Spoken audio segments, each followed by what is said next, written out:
That is your best time, Brittany, but you've slid down one spot in the number 2 position in the novice class. Looks like you need to pick up another 1.2 seconds to take over the lead. Novices run all day, though, so who knows how well those times will stand up.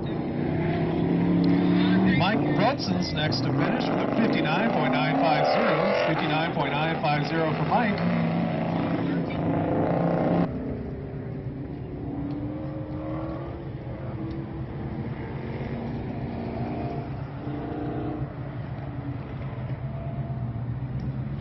David Nunez next to the lights with a 62.707.